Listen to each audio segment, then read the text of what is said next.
March 13th, 2014.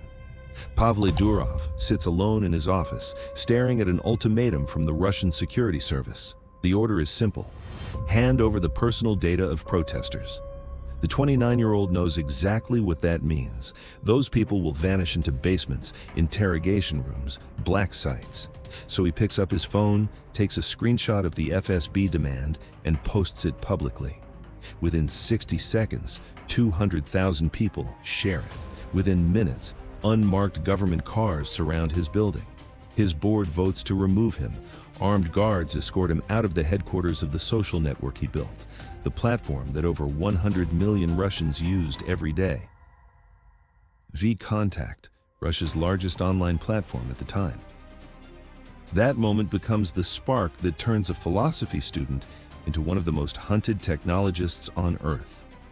He'll lose a $300 million company overnight, flee Russia with nothing but a backpack, get banned by 17 countries, arrested by France, monitored by the CIA, chased by the FSB, and still build an app so untouchable that when Russia spent $18 million attempting to block it, they accidentally broke their own internet instead.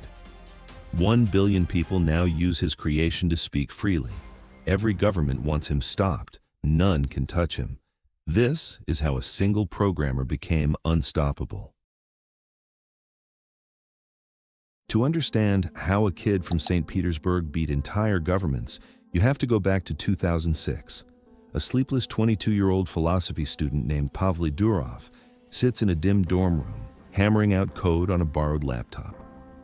While Zuckerberg is conquering American campuses, Durov sees a gap in the East: 40 million Russians online, but no modern social platform. At 4:47 in the morning, his site launches. He is the first user.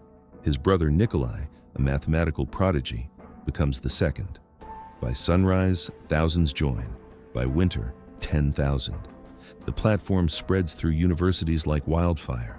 Clean design, minimal features, lightning fast, because Durov personally rejects anything that takes more than 2 clicks. No ads for the first 2 years. Free music streaming that enrages copyright holders but delights millions. By 2011, his social network has 100 million users. Durov is 27, worth 260 million, wearing the same black t-shirt every day and refusing to sell to mail.ru even when they offer 50 million, then 100 million, then more. He becomes known as Russia's Zuckerberg and corrects journalists: Zuckerberg is America's Durov. Then the protests erupt. December 10, 2011, Moscow floods with 300,000 people angry over rigged elections. They coordinate everything through Durov's platform. The Kremlin panics. An FSB colonel calls his personal phone and demands the protest groups be shut down. Durov hangs up. The colonel calls again. Durov blocks him. Days later, 3 agents arrive in person, polite but firm. Stability, they say, matters more than websites. Durov records the conversation and posts it online. It gets 1 million likes, but likes don't stop what's coming next. While he sleeps, ownership of his social network shifts silently into the hands of a Kremlin-aligned conglomerate. Through shell companies, strategic buyouts, and a boardroom ambush, they take control. Durov wakes up one morning and realizes he no longer owns the platform he built from his dorm room. The trap is closed. He just hasn't seen the jaws yet. The breaking point comes in December 2013. An urgent FSB directive demands full personal data: phone numbers, home addresses, private messages, IP logs, for 39 Ukrainian protest organizers. These aren't criminals. They're students delivering sandwiches and medical supplies to Euromaidan demonstrators. Handing over their data is a death sentence. Durov publicly posts the order with the message: Russian law does not apply to Ukrainian citizens. Within hours, his lawyer calls. Delete the post. They're coming for you. He doesn't.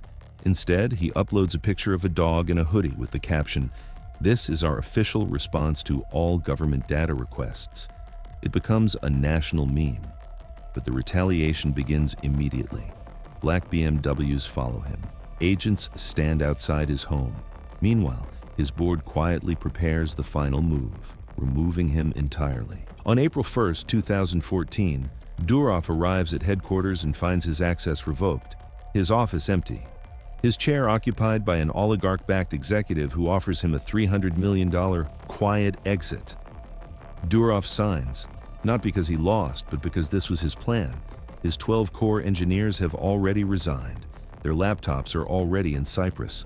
And the code for something new is already written. Something built in secret for 5 years. Something designed for one purpose, to defeat governments.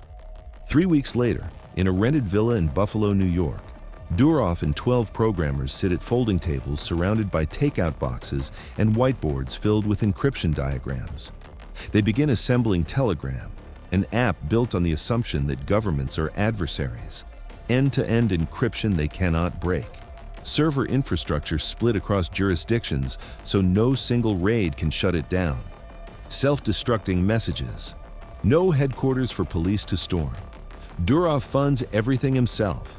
Apple demands backdoors. He refuses. Telegram launches in August 2014 and explodes. 1 million users the first week, 8 million in a month, 50 million by year's end.